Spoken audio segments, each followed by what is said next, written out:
you can't put a price tag on that. And this is eroding. And that's what I was getting ready to say is the decline here. Yes, you have on one hand, you have the element that some of these people, like Vivek Ramaswamy is very proud of being an American, right? A lot of them coming in are going to be country. I'm telling you, Warren, any non-white will tell you this. Okay. I mean, you can't deny this is the conversation that people I fear are not ready for, but I'm going to have it anyway. And the conversation that people aren't ready for, the people that are more of the paleo-conservative flag-waving types, is that to some extent, maybe this wasn't true in 1790, but it certainly has been true since Abraham Lincoln. What defines an American is the fact that there is no such thing as an American. Think about it from the perspective of Europe versus the United States. So in Europe, there are people that have been there for go ahead. There are people that have been in France for 5, 6, 7 generations. Algerians, Africans, people like that. There have been people like that since the 20s, Vietnamese. And practically none of them consider themselves to be French. I can't think of any example of someone who's 5 generations into the American project. Sure, there's like a certain strain of 1960s style Mexican nationalists in California. They're brown berets that are infiltrated by the FBI. But I'm talking about, how about the average person named Fuentes? How about the average person named Fuentes? Now, I personally consider Nick Fuentes to be white. Okay. I don't care. He's part Native American. So are a lot of white Americans. But the fact that someone like Nick Fuentes, whose ancestors, some of them came from Mexico, can be the face of the alternative American national scene, kind of gets to the point that I'm making here. Yeah. That anyone can be an American. A Mexican can be an American. Yeah. Now, again, I'm not saying this. I'm not doing the Nick Fuentes isn't white thing, because I think from a practical political perspective, it's ridiculous to say that. But with that said, someone who has non-European ancestry, significant amounts of non-European ancestry in the 4th or 5th generation, would have trouble considering themselves, especially if their surname is not French, to be French on some level. Yeah. And that is because in Europe, even amongst the most liberal European definition of Europe, it is still at the end of the day a blood and soil identity to be French, to be Spanish, to be Portuguese, to be English. Because in England, they've gotten the furthest on this, where they have black British and black this and that. They're closest to the American model. But even then, when push comes to shove, the average Negro campaigning for the Tory party, and everyone knows deep down inside they're not really English. Well, they might be British. It's more of a complicated imperial identity, but they're not English. They might be British in an imperial sense. Correct me if I'm wrong, but what you're saying is being an American is a social construct. Race is not a social construct. No, race is real. Biological, historical, cultural, reality. But American is a social construct. And that's the interesting thing, is that, when you think about a vessel, a construct, when you construct a vessel to hold a liquid, for instance, it's going to hold the shape. The liquid is going to hold the shape of the vessel. America, what the American blood and ethnicity has always been in a state of flux since our origin. And even a lot of the peoples that came here were in a state of flux, like the Scotch Irish. I was just reading about the history of the Scotch Irish and the sort of blend of peoples that went into who became the Scotch Irish. And then they blended into being a white American. But the thing is that the construct, the vessel that holds America together, is something that is designed to be, like you say, not anything at all. It's not you're not anything. And that's what defines it. I get what you're saying. That's what defines it. The lack of being something. we're not the only ones to say this. John McCain will say this. He said this, that it's not a blood and America is an idea. It's not a blood and it sort of is. And it is an idea. And the idea is I'll go one further. It is on some, I'll tell you this from an anecdotal experience. Anyone, even whites, who trace all their ancestry back to Europe, when they move to Europe, they'll always tell you, integrating in the society around you, no matter how welcoming, how libtarded, how leftist, that actually integrating into a European society as a white American, even, much less a non-white, but a white American, is extremely difficult. Yes. But in the United States, someone like Vivek Ramaswamy can actually plausibly not just call himself an American, but actually run for governor with being the favorite in the race of an overwhelmingly white European state like Ohio. Yes. As a Republican, not even a Democrat. Right. So that tells you something. Newcomers and immigrants can find themselves easily assimilating or at least adapting to American society, while this is simply not true in Europe. And this is actually something that's going to make remigration more challenging in the United States than in Europe. Yeah. That's why I have, it's a difficult conversation to have, because a lot of people are emotionally invested in Americanism. But then when you sit there and you actually ask them to say what it is about America that they love so much, not the American people, not their neighbors and family members, the American people, that's one thing. I'm talking about the structure of Americanism, the actual idea of a proposition nation, which it is. It is. It is a proposition nation to some extent. Yeah. To some extent, being a white racialist and an anti-Jew is un-American. Yeah. Now, that's not, most people hear that and they're like, oh, you are against racism and anti-Semitism then. No, I'm against Americanism. Yes.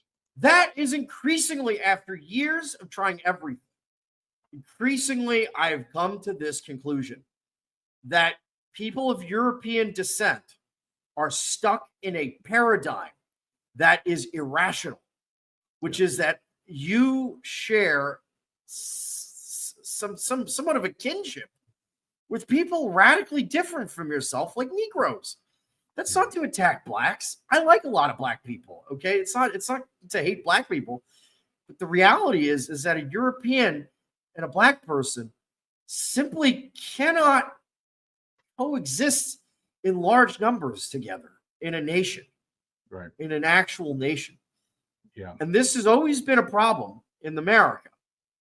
And one thing that's very interesting about the Cold War is that a lot of the integrationist aspects of the 1940s and 50s, starting with Eisenhower, but really starting with FDR, but Eisenhower really forced it through, forcing whites and blacks in the same school. A lot of this was a reaction to Soviet agitation of blacks. Oh, I know. Under the Stalin nationality policy. That was the approach of the Comintern and the Communist International when recruiting blacks. And what is Stalin's nationality policy?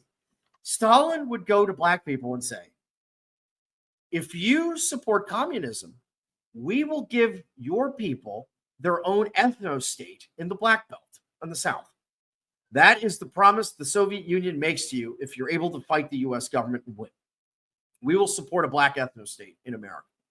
Yes. And the elites of the State Department felt that was enough of a threat to national security that their response to it was to racially mix, like actually mix not just citizens in their schools and their neighborhoods, but actually mix the blood of blacks and whites just to prevent the Soviets from having a foot in the door. Yeah. Okay. That, my friends, that Cold War Americanism is far more prevalent in the modern paleoconservative American identity, which glorifies the 1950s, which is when this was happening, right? Yeah. When was all this race mixing happening? It was in the 1950s, the place you glorify. Yeah. All of this is more influential on modern Americanism than the Naturalization Act for the 13 colonies of 4 million people in 1790. That's the reality. So now we have to discuss what to do about it. Yeah, I want to mention this real quick. Back in 2022, and I'm going to play a second of a video that I played on this. I did a show with Emily called, here it is it's still on Odyssey, The American Ideology. And we went through and played a video. We played a couple of items of propaganda from the Cold War era, but one of them was this video called Don't Be a Sucker. And this was put out in 1946. So the war was won. The Cold War had started.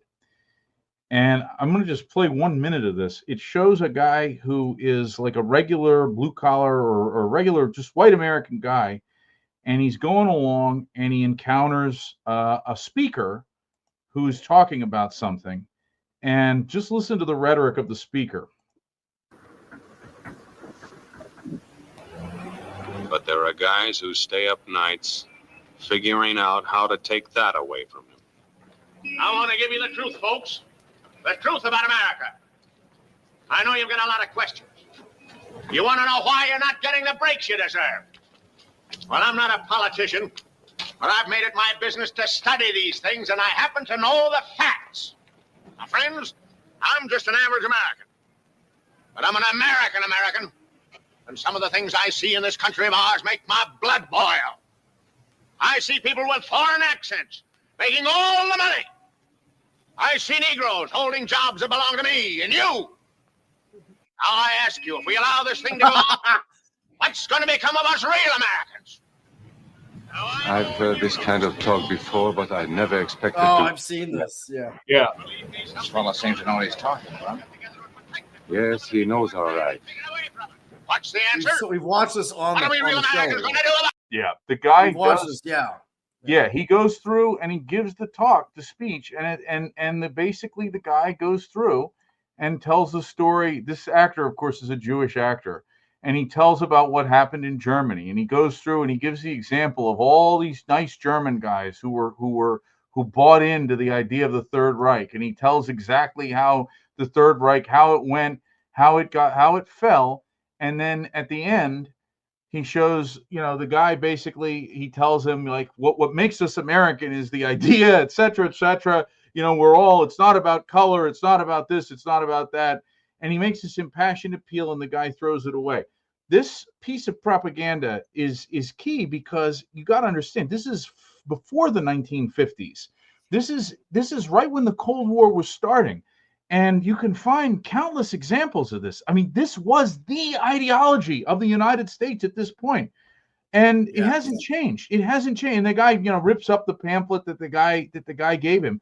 But the message is that anyone who talks like that is not a real American. That's what makes you not an American is not that you're foreign born or that you're not white. What makes you not an American is that you don't accept. Trying to define what a real American is un-American. That's what makes you not an American. Then you're not an American. Yes, hate has no home here. There's no place for anti-Semitism here. There's no place for racism here. So that is what makes you. Yeah, the idea of Americanism is a vessel that is designed to destroy the white race. Like that's basically what it comes down to. I would argue, I would argue that if you look carefully, you see other New World countries actually tried to create blood and soil nations in the New World. Take Australia. Australia today is more European than the United Kingdom. That's not a coincidence. As much as the new government is liberalizing, it's what's the word? Americanizing Australia. Right. The leader, Albanese, is a total Atlanticist Amerophile. And he's doing all this immigration stuff there. Yeah. But Australia had the white Australia policy. No ambiguities, no nuance. If you're not of white European descent, you can't live in Australia. And this was the actual law until the 1960s. Okay. Then you take Canada. Canada, on some level, was also attempting to be the United Kingdom and France in the New World. They had it in the red ensign flag, where they have very, very specific ethnic crests on the flag. Okay. I mean, even Argentina to some extent. Unlike the U.S. Constitution, the Argentinian Constitution specifically states that only people of white European descent are allowed to immigrate to the country. Now, that is a joke. Like everything in Argentina, it's a fucking joke because no one follows the Constitution. But it's in the Constitution, and it's noteworthy that it's not in the American Constitution. Yeah. So the idea, so it's not to say the founding fathers didn't have racialist views. Some of them didn't, by the way. John Jay and Alexander Hamilton were not racist, by the way. They were not. Some of them did, some of them didn't. They had racialist views. There's a debate. But by the time of Lincoln, this is unambiguous, okay? The United States government took the side of blacks. Now, I'm not going to give an opinion. I think slavery was horrible. I think it was a horrible thing for both whites and blacks. Mm-hmm. And I'm not defending slavery here. But no doubt, the U.S. government, the actual U.S. government, sided with blacks over whites. Right. Joe, it's so funny. When I was at the Shiloh battlefield, I actually had that thought because I thought, it's so funny, this idea about the American flag. Should we or should we not? Are we capable of having an alternate, like the imagination to have something that isn't the American flag, but still represents us as Americans? Because, you always get the pushback that, we can't borrow from Europe. Even though, again, we've told many times on this show, everything that the founding fathers. Don't be like Thomas Jefferson, the Russophile, George Washington, the Roman larper. The Greeks and the Romans and the Anglo-Saxons and everything, the Magna Carta, everything that this country was built on by the founding fathers came from Europe. Everything. Okay. And they all were Europhiles in one way or another, in various aspects of European history that they borrowed to form the Republic. But leaving that aside, you get these people that, draw the line at the 20th century where we're allowed to look at Europe for inspiration every point except for like the 20-year period between the two world wars in the 20th century. We're not allowed to look there. That's un-American. That's foreign. That's not American. That's foreign. That's a World War I construct created by Theodore Roosevelt and Woodrow Wilson, both who were tools of German Jewry. Yeah, and created by Edward people with thick accents. People with thick German Yiddish accents were literally the ones writing their speeches, railing against people that consider themselves hyphenated Americans.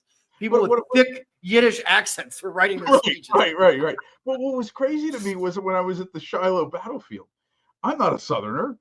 My roots don't go back there. My people. I don't know if I had anybody that fought in the Civil War, but if they did, they would have been fighting in Pennsylvania for the North.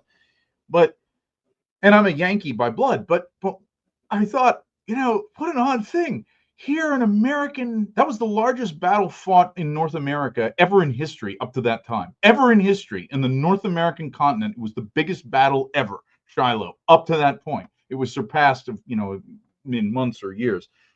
But I thought, what a thing that here were Americans lined up in ranks with guns by the thousands, tens of thousands, shooting at people who were waving the American flag. And I thought, were they not American? Now, you can say, oh, Joe, your people are recent, your people are Southern European and they passed through South America, Argentina on their way here. So you're not a real American. I'm not a real American. My people are Hungarian. They just, on some part of me is American, but my German ancestors, some of them came here in the 19th century. My Hungarian ancestors came here then. I'm East European. I'm not a true Scott Greer American. Well, let me ask you this. What about those Southern guys at Shiloh who were fighting the American flag to the death by the thousands? I visited mass graves of fucking thousands of these guys. Ultimately, it's the Yankee flag, right? That's what the American flag is. It's the flag of Yankee. Were those guys Americans? So my point is, that proves that it is possible to be a white American Yes. and have an identity and not be tied to that construct of the American flag. You could even make an argument that the Confederates, and again, I have a nuanced view on the Civil War. I'm not necessarily entirely for the Confederate cause. I'm critical of both sides. But the argument that the Confederates made was that the United States of America had completely betrayed the spirit of the founding fathers, and that they were going to create a new country that actually accurately represented the views of the founding fathers. Right. That was the Confederate argument. America great again. They were trying to shoot America with cannons, with guns. I mean, like that. The Confederate argument is that they were the true heirs of Washington and Jefferson. Yes. And you know what? Maybe they were. Who am I? I don't know. I don't know the nuances. Maybe they were. Yeah. The point is, though, is you can't make that argument today because they were defeated and it's over. Like that view was thoroughly defeated on the battlefield. Yes. By America. Right. By America. And you can't just overlook the Emancipation Proclamation or the Gettysburg Address. You cannot overlook that in 1860s, when the idea of giving Negroes citizenship was so outrageous to anyone in the world, the United States really trailblazing on this racial front, you can't ignore that. Well, and you can't ignore possibly just pretend it didn't happen. The Justice Department in the late, 1860s or the early 1870s, during the Reconstruction period, the late 1860s, really, that the Justice Department was basically like the fucking Cheka as far as what their job was to do in the South was to crush white resistance, to root out and crush white. It was like Gaza. It was like Gaza. Yeah, to a racial terror being imposed on these people. So yeah, I thought about that when I was like, wait a minute. You're gonna say to me, oh, Warren, you with your swastika, that's not a real American symbol. But I mean, but those guys there at Shiloh, who their ancestors went back 250 years here, were they not American? What were they? Were they anti-American? What were they? You can't pretend that didn't happen. Yes. And also you can't pretend for all these people that say America was always a white nationalist country and Americanism equals white nationalism. Never been a mainstream opinion in the United States. Never. Not even when they passed the 1924 immigration bill, which curtailed Jewish and Southern and Eastern European immigration, but opened the gateways wide open for Mexican immigration under the Good Neighbors Clause. Look this up. Good Neighbors Clause says the United States must maintain an open border with Latin America because that's our job as the leaders of the Western Hemisphere. We must be good neighbors and allow every Mexican that wants to come to America to come in. That was actually the fucking policy of America in the 1920s. So with all of that said, you can't really make that argument because at the end of the day, America is Americanism, you could argue, is defined as a perpetual crusade against European self-assertion.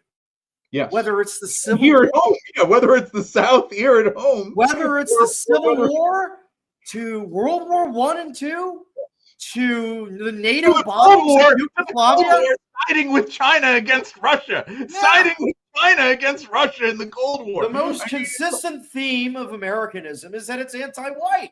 I mean, that is the conversation that a lot of people aren't ready to have. But you know what? At the end of the day, they have to agree because they're hitching their wagons. A lot of these flag-waving white nationalists, adjacents, or paleo-conservatives, they hitch their wagons to the Republican Party that, as we see, celebrated a tax giveaway to Jewish and Indian plutocrats by doing a Fire Island style dance to the Village People's YMCA. Yes. So that's the party you've hitched your wagon to. Yes. You just don't see it. You got these this blinkered vision Well, where you're it's like the helping- very small eyes. You can't see it. Let me go back to this. So you get to this. So there's the 2 points. I didn't get to the second point. The first point was that we discussed at length is that a lot of the people that are the most proud of being American, including a lot of Republicans, especially post-Trump, that's Trump's big legacy to the Republican Party, is he's made it more non-white than ever. So a huge percentage of those people are non-white. But this is the other thing. A lot of the people, whether consciously or unconsciously, and this would especially be true of independents or nonpartisan white people who are a lot, big group, a lot of the people that are not feeling proud of being American are increasingly, like I say, whether consciously or unconsciously, are feeling that way because they feel alienated in their own country, because they look around and they don't recognize it anymore because it's become so non-white. So and so Judaized in every respect. I mean, Judaization. What private equity has done, what Jewish private equity has done. Like so because it said it's part of what it is the economic prospects has made people. So in other words, here's the thing. If slightly less than half of white America is in the Democrat or independent category, and they are losing faith in America partially because America is so much less white and everything that means. It is so much more third world. It's Judaized. It's parasitical. It's dog eat dog. There's no common culture. There's no common sense of community. There's no social trust.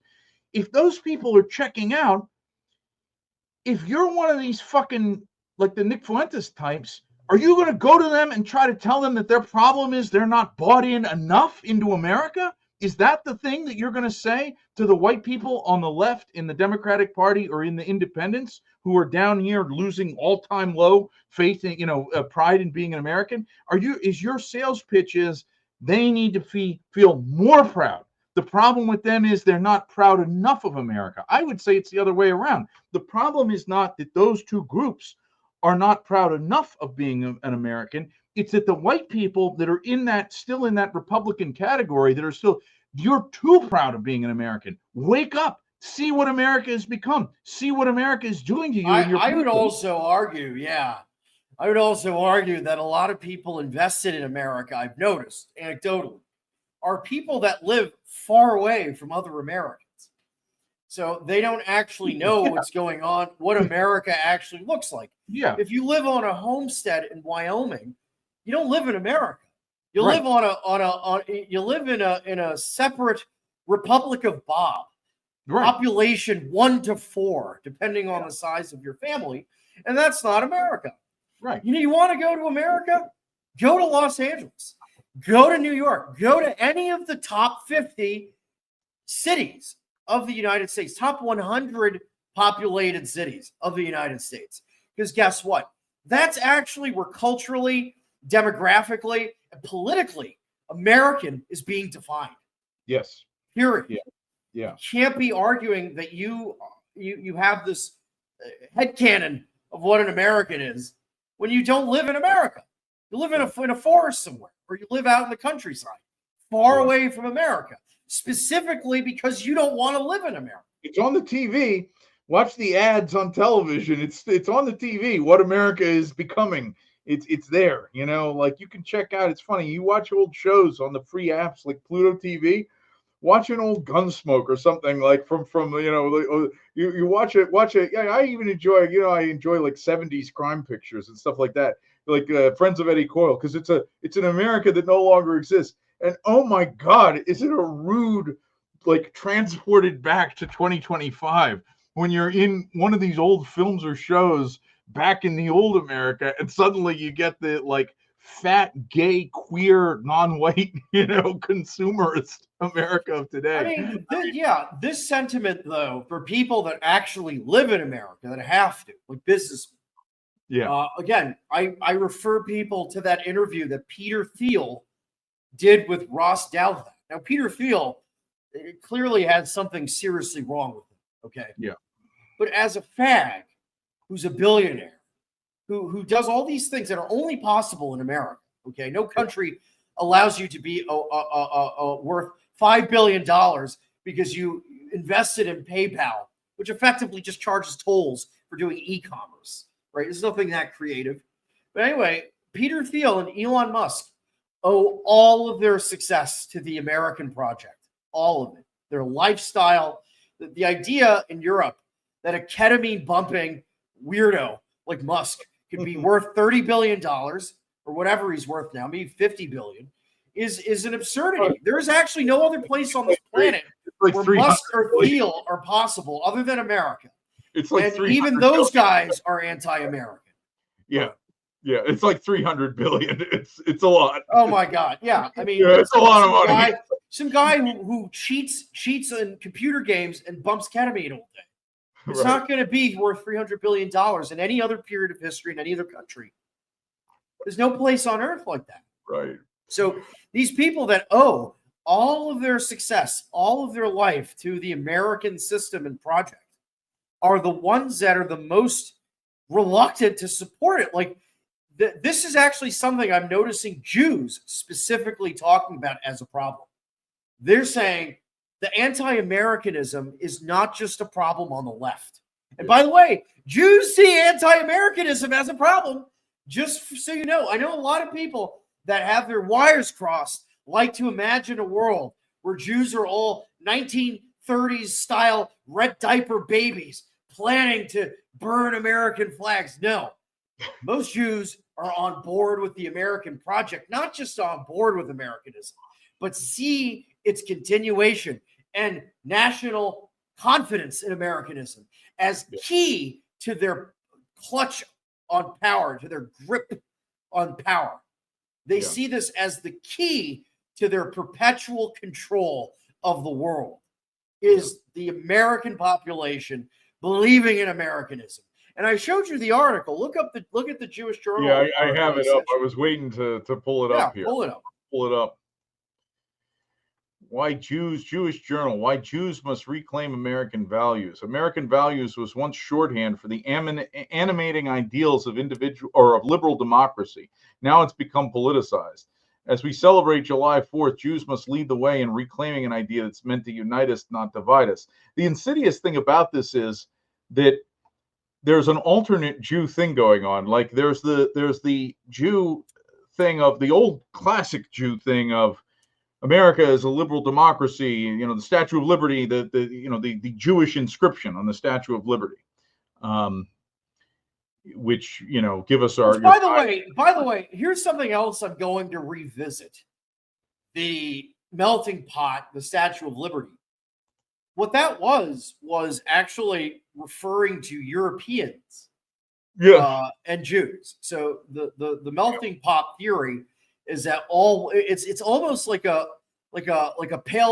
John Derbyshire version of white nationalism, which is all like Jews and European immigrants can be Americans. There's nothing in that actually. It's specifically only Europeans that Jew is talking about, assimilating to America. It's not actually endorsing non-white immigration, although that's the thing. That is a natural. That is a natural takeaway from it, though.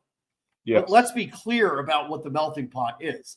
It's actually, if you exclude Jews, it's not even a bad idea to have a melting pot for white Europeans, right? Yes.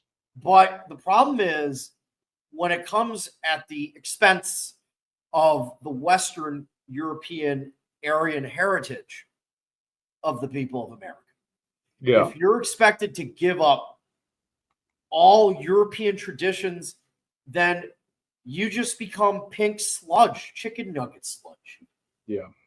And ultimately mongrelized with other races, which is what's happening now in America. Yes, yeah. Other races that are increasing their numbers, so you're decreasing yours. Because that's the other thing. That's the other problem with the idea of racial mixing in America that I used to argue years ago with sincere liberals. When I was in the Young Democrats, I remember a guy. It's funny. He's a guy who was in the military, and he went on to marry a white woman and have white kids.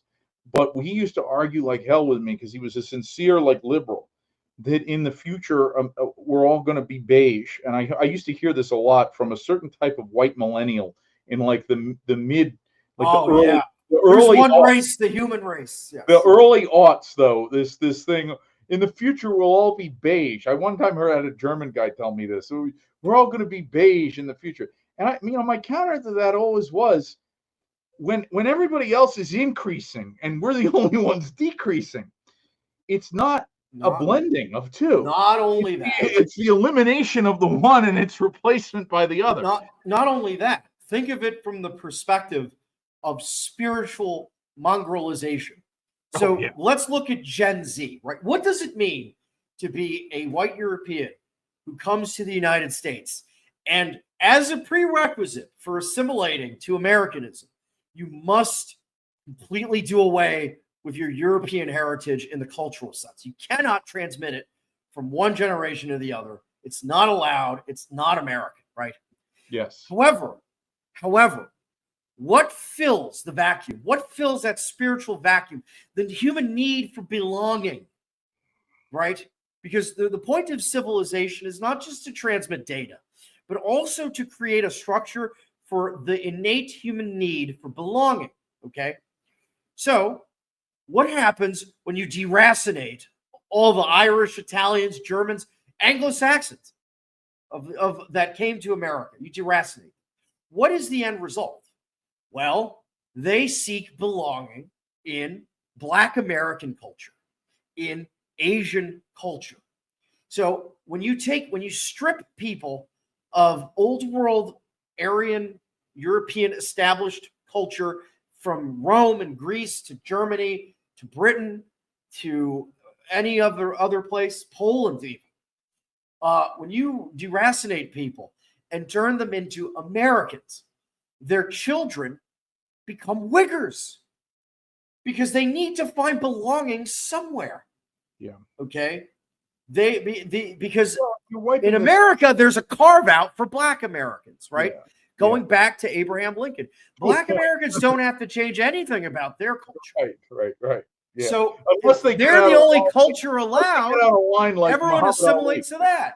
Yeah, unless they get out of line like Muhammad Ali or Malcolm X. If they get a little too like, thinking of themselves as their own group with their own identity and interests, then we got to nix that, But otherwise, yes, culturally, it's well, that's the thing is it wipes the slate clean and then it is replaced by whatever you want to replace it with. Yeah, with something awful.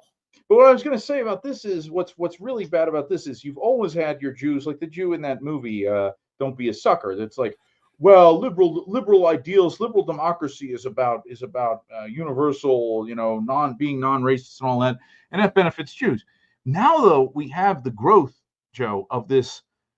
It's like a cancerous tumor that's highly invasive, of the Laura Loomer, Randy Fine type of tumor that is metastasizing on the right, of the hyper like patriot, like the Red Dawn, super, and it all comes from that fucking AIDS infected freak that was Trump's mentor, Roy Cohn. That type of like aggressive Jew super patriotism is this thing that is so interwoven with the right.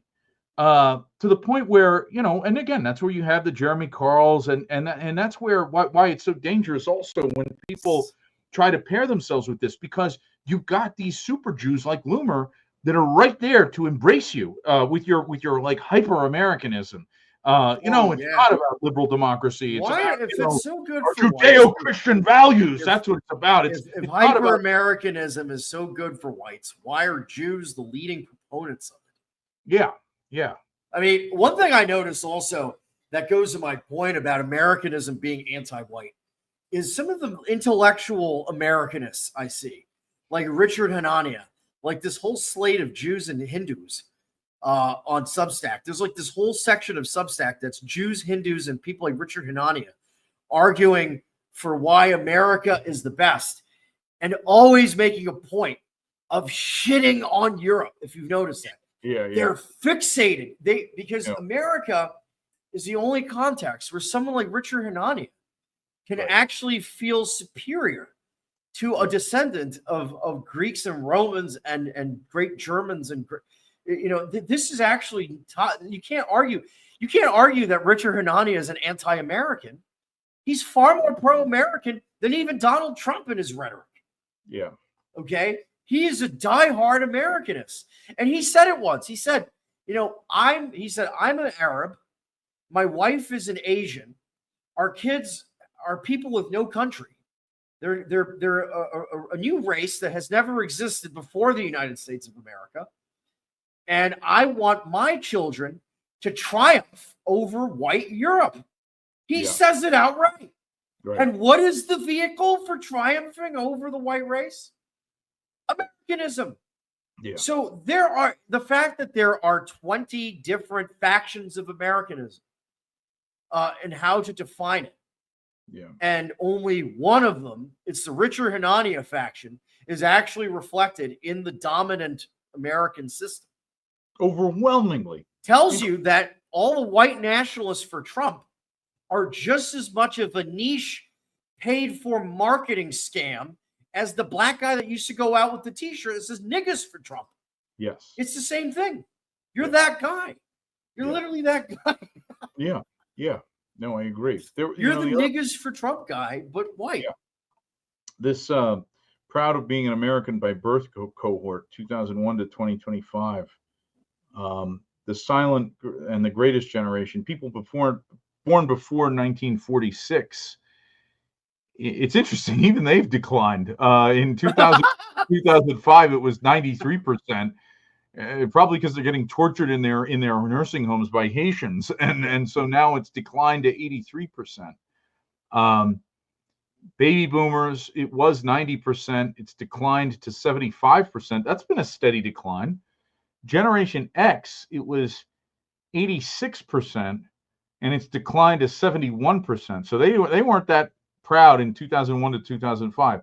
Millennials, though, were 77% in 2001 to 2005, and they declined to 58%. So that's almost wow. Wait, is that really true? Wow. They've had an almost 20-point collapse.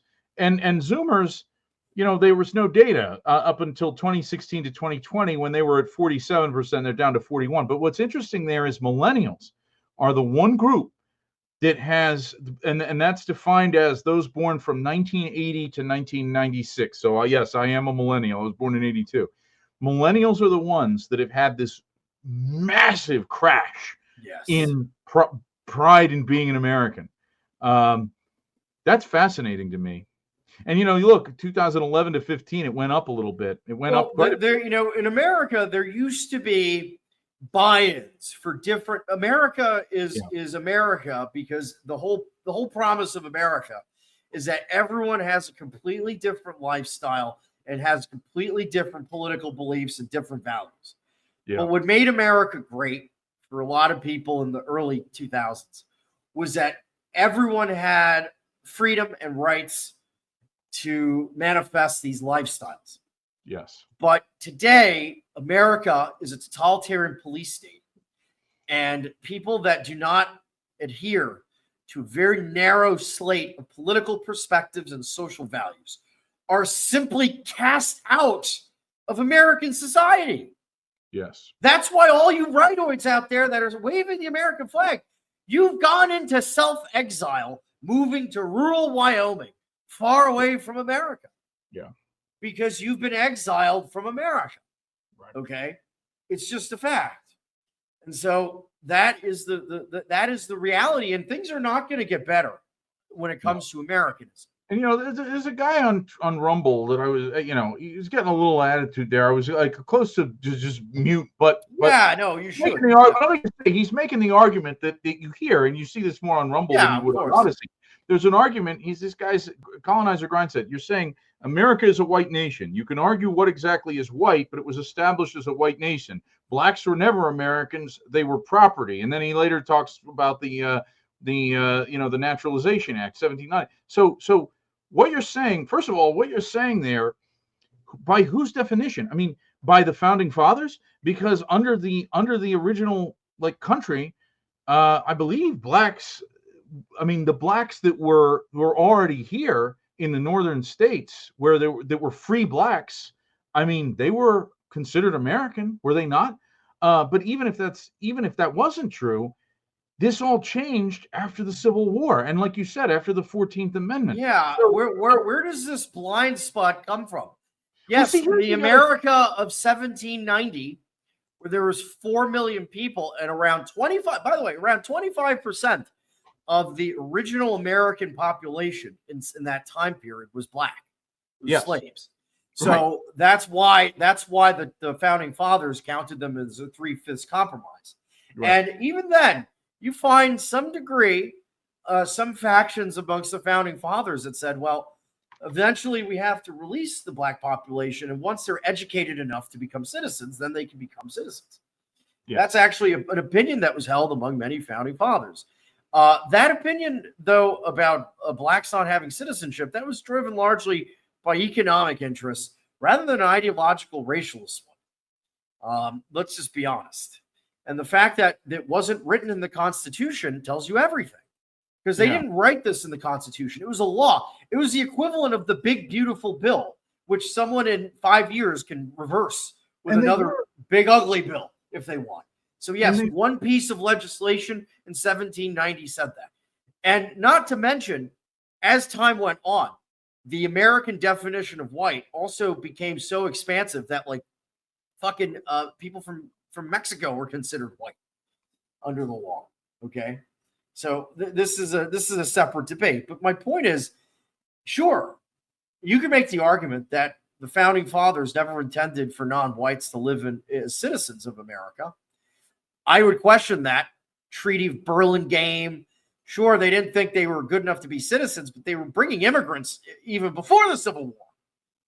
They were bringing non-white immigrants into the United States. Nevertheless, how could you, from purely superficial, big picture view, how could you not include the Civil War and its outcome in your view of Americanism? Right. Because even best case scenario here, your definition of America died in the Civil War. Then, like, America ceased to exist during the after the Civil War. Then. So here's something, here's something, race-based legislation in the North. Here's a thing saying it, that before 1800, free African-American men had nominal rights of citizenship. In some places, they could vote, serve on juries, and work in skilled trades. But, as the need to justify slavery grew stronger, they gradually lost rights, et cetera, et cetera. But the point is, they did have nominal rights of citizenship, free African-American men. So, yeah, the ones that were enslaved did not. But the ones that were not enslaved did. And the reality is, I mean, if you look at the Constitution, the Constitution does not define the United States as a republic for and by white people. The nationality, again, we went through in another show all the revisions of nationality and all that. If you look at the NSDAP, I think it's the very first, it's the first 2 points of the 25 points of the NSDAP is establishing that Germany, which means, Deutschland, land of the Germans, like that's what Germany means. Deutschland means German land, land of the Germans, okay? England, a land of the Anglo-Saxons, et cetera, et cetera. France, the Franks, right? So you have these European nations that are defined that way. Then you have the United States of America. The states are they're former colonies, okay? And we all know that the colonies go back to the 1600s, and the colonial project, the idea of colonies and colonial governors was a racial free-for-all, an absolute racial free-for-all, especially in the West Indies, which were like the most profitable colonies.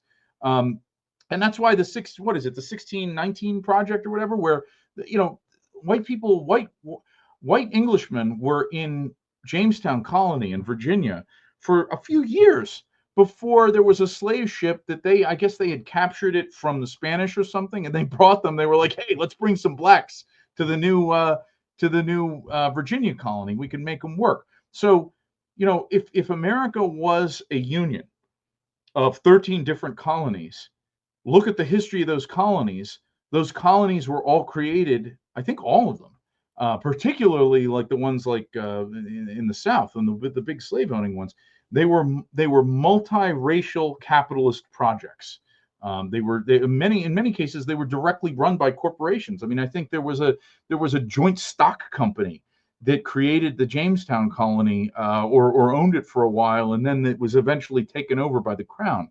So the 16th century, or I'm sorry, the 17th century, the 1600s, the thinking was not racial nation states. The thinking was vast, international colonial enterprises that freely mixed race, from taking some from Africa, bringing them to the new state, using, taking, like I said, the big one is, the Jamaica colonies, and what's the one, Barbados, that went from being a majority white to vast majority non-white for labor. So there was this actual corporate joint stock company, mix races together for labor, for money mindset, leading up the 13 colonies to the point where we have this thing called the United States of America. Now the colonies have formed their own republic. None of this is like Deutschland, where it's the land of the people. And that's what my point was.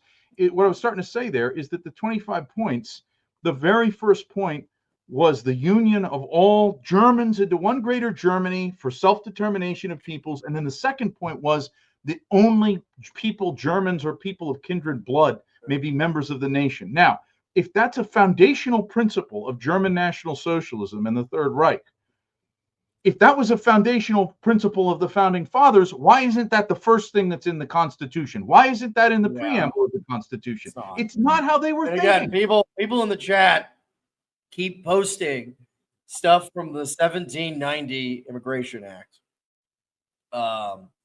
and laws passed by Congress on this. I mean, obviously, was not the president of the United States? Was Lyndon Johnson not the president? I mean, what government, what country were these people the president of? What Supreme Court?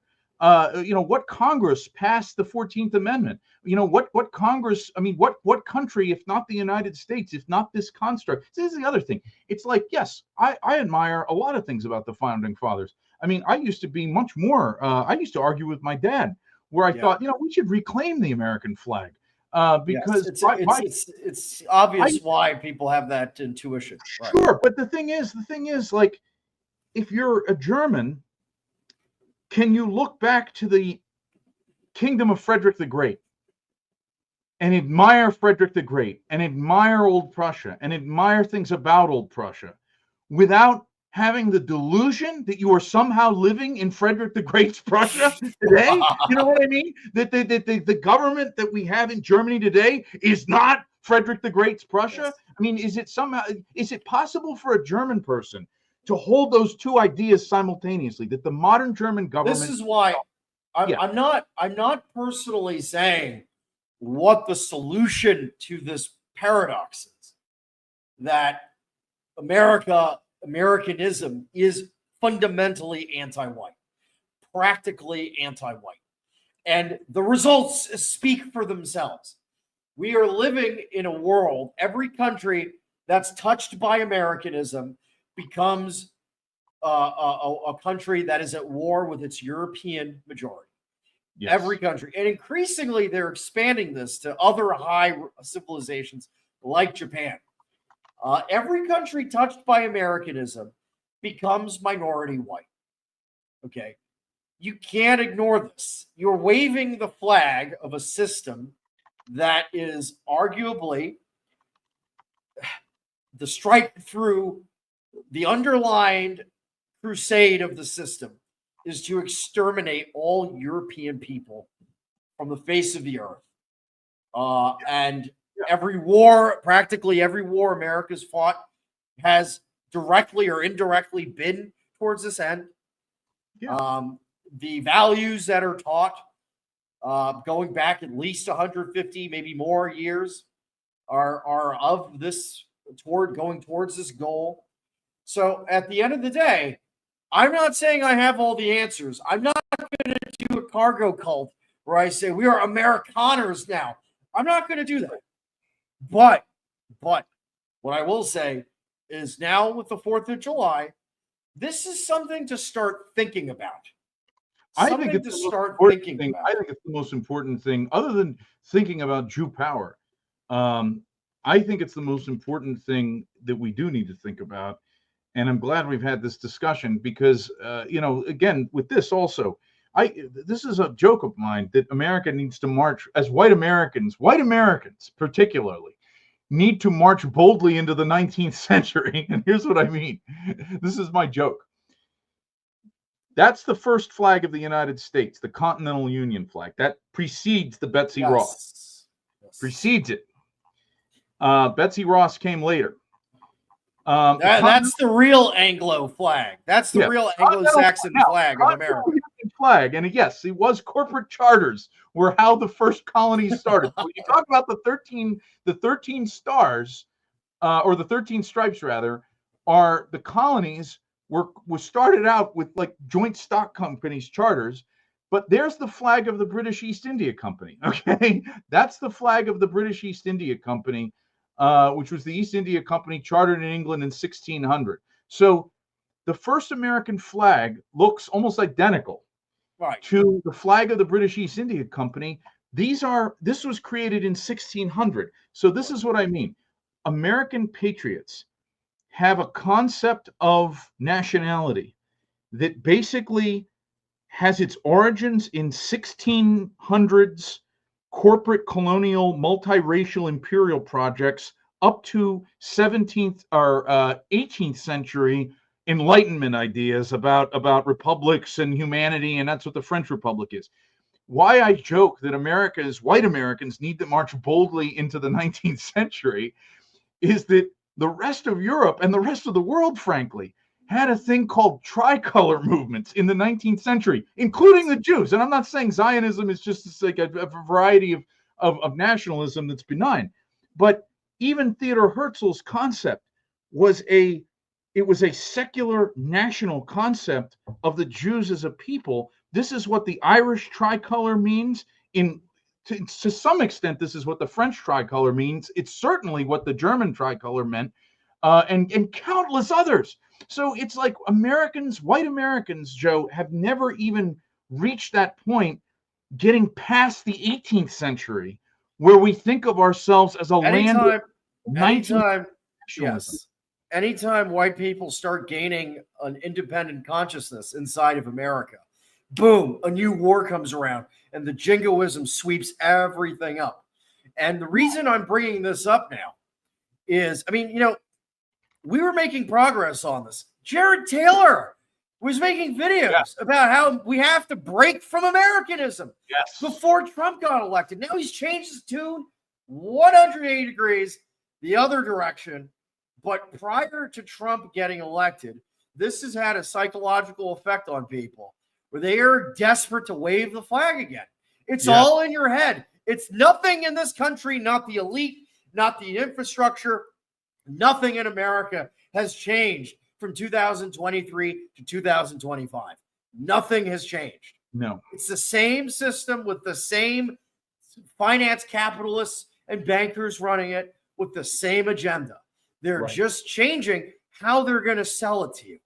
Right. And I see the Jews right now reading their publications. I see them plotting in the shadows to bring back patriotism. And they're really centering this. And their view is we need to have identity politics, but it has to be more muted. And it can't be identity politics that makes non-whites want to distance themselves from whites. But instead, the new identity politics is something called American nationalism, where we mix everyone. That's worse than what they had before. Worse. Yes, it's worse. Because once you do that, there's no way back. Right. It's over. Yeah. And I fear that this is the new This is the new thing. They're secretly plotting, and I don't think it's going to be that successful. But I get the sense that a lot of people on the so-called dissident right, they're going to take it like a fish to a hook. They're going to go right to it, and it's fucking disgusting. Every time we make progress on this question, boom, back to square one. I know. When a Republican gets elected. Like you said, William Pierce and your dad were dealing with this in the Reagan era. Yes. The same problem. White people are growing disenchanted from America, starting to think about maybe we need another country. Maybe we need a new way of approaching this. Right. Maybe Americanism is just a way to get us in uniform and kill and die for Zog. Right. Maybe we need to look at it differently. And every time we're about to get there, every time we're about to break through on this question, white disinvestment, white strike from Zog, bring this anti-white system down through malicious non-compliance. That is undone the second some fucking Republican gets elected. It's like Groundhog Day. Yeah, and this is what I was going to say is that the what I was saying about the tricolors was a concept that came, it had its roots earlier, but it really, the revolutions of 1848, the flag of Germany originated from the uniform colors of the Lützow Free Corps, but then it was the flag of German nationalism, of forming out of the old like colonial and monarchical structures, forming that's like we are a land and a people. But look at this. This is so interesting. It said after 1848, the young Republican nation states, and again, America never went through this. While Europe was going through this, we went through the fucking Civil War. That's what happened. And that's why I say I have a book about Andrew Jackson's America, and there was the beginnings of this, and it was killed in the Civil War. It says after 1848, the young Republican nation states continued to pick triband designs, but now more prevalently expressing the sentiment of nationalism or ethnic identity than anti-Americanism. So the flag of Hungary, the flag of Romania, the flag of Ireland, the flag of Estonia, the flag of Lithuania, the flag of Armenia, and then the political ideology of the unification of an ethnic nation state associated with tricolor flags since the 19th century has resulted in new tricolors expressing specific nationalisms in the 20th century. So you have the Pan-African colors, you have the Arab nationalism colors, the Pan-Arab colors, even Iranian colors, Pan-Slavic. So you have this phenomenon that I feel like as white Americans, when I talk to people, and when I see people on the right, Joe, I feel like they just never forget about the 20th century, forget about Hitler and Mussolini. They never even made it intellectually to like the mid 19th century, where this emerged, this idea of the ethnic nation state. Like that's where we need. Well, let's go. This is actually, you see, the racial pressures of multiculturalism have started the process of people distinguishing themselves, and Jews are desperate to bring this to a screeching halt. Go pull up the Jewish Journal article. I want to read something in that. Where do you have it? The one it's there. Yes, sure. No Jews must reclaim American values. That one. Scroll down to the decline of American values. Okay, here we go. And go to the part that says, in March 2001, I wrote a memo. Yeah, in March 2001, I wrote this is, by the way, David Bernstein.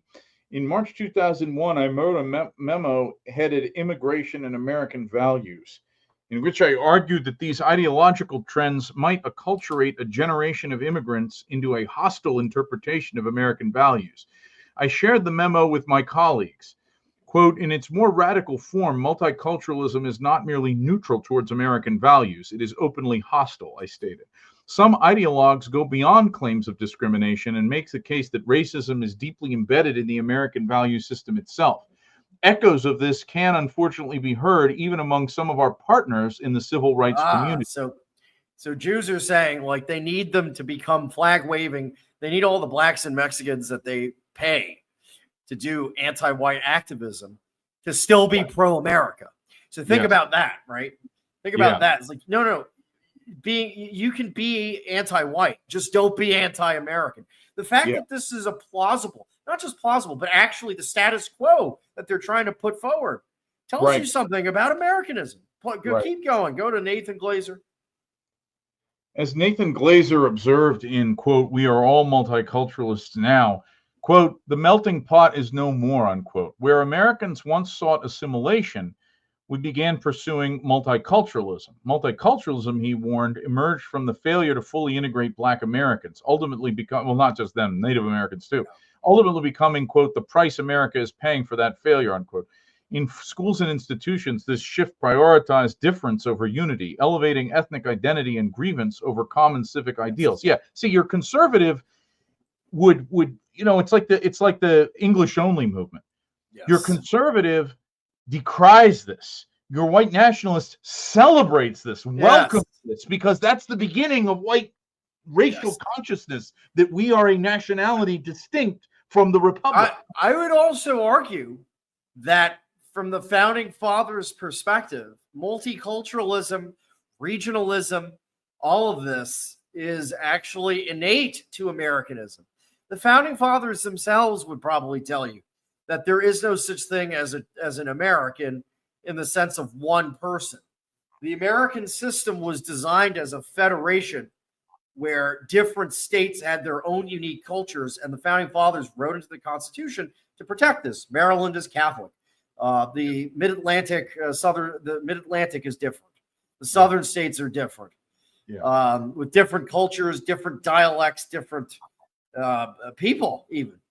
And so the federalization of this, well, the Albion seed thing. I mean, it's objectively true. The more I learn about the core, and this is the other thing about your super Americans, especially they want to go back to the founding fathers.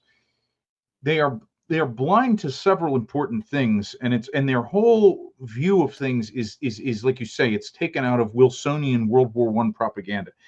The 2 points are that, one, 19th century Americans before the Civil War, that whole thing I just read about the tricolors, they were, a lot of the historians and brightest people at that time were super Europhile. They were kind of anti-British, but they were looking, like I've said many times, towards Germany, German nationalism. As an example, George Bancroft, the American historian, he studied in Germany, and he was looking to German nationalism as the model, really, for how America in the 19th century should be nationalistic.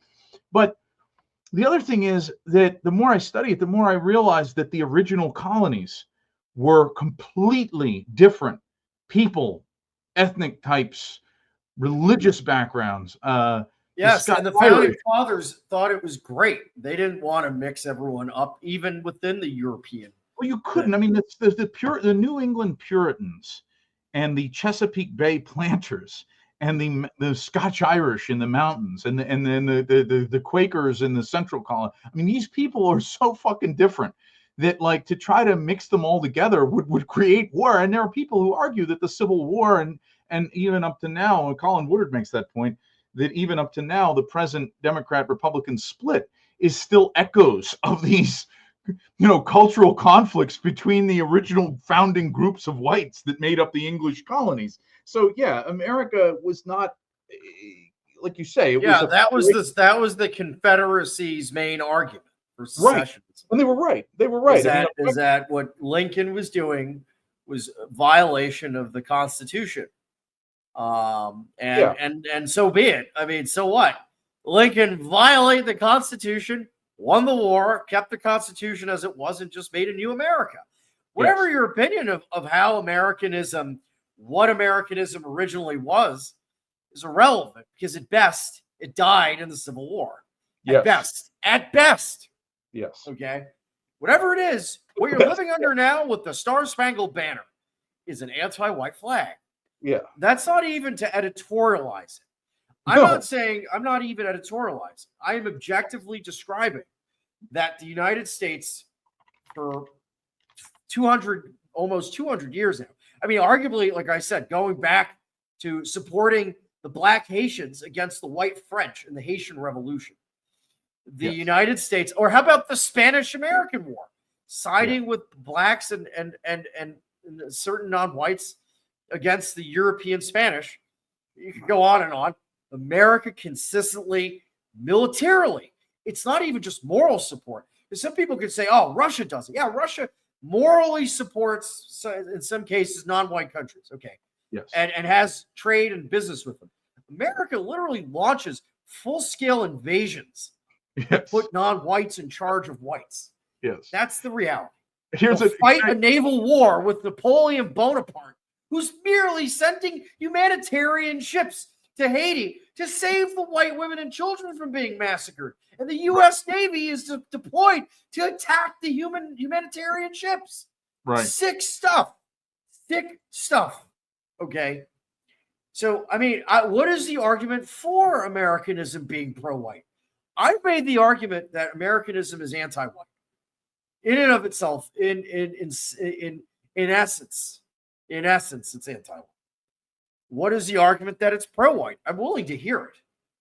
But if it's going to be you quoting the 1790 Naturalization Act again, well, that's already been refuted. Yeah. Both. And here's the other thing.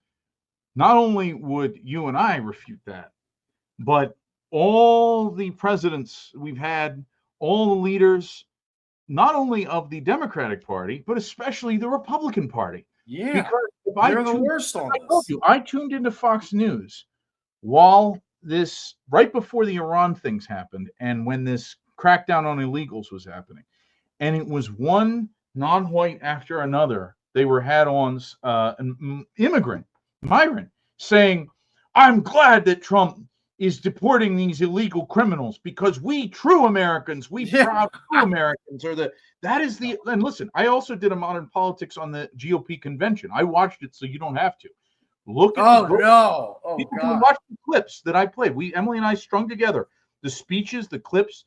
Listen to their official ideology. So again, if you have that mindset, not only do you disagree with the hardcore white nationalists like me and Joe, or the National Socialists, but you disagree with all official Democrat and Republican and libertarianism and Green Partyism. I mean, basically every strain of American thought. So you have a boutique point of view within the white nationalist community, and you're battling other white nationalists who have accepted reality. I mean, this is my analogy, Joe.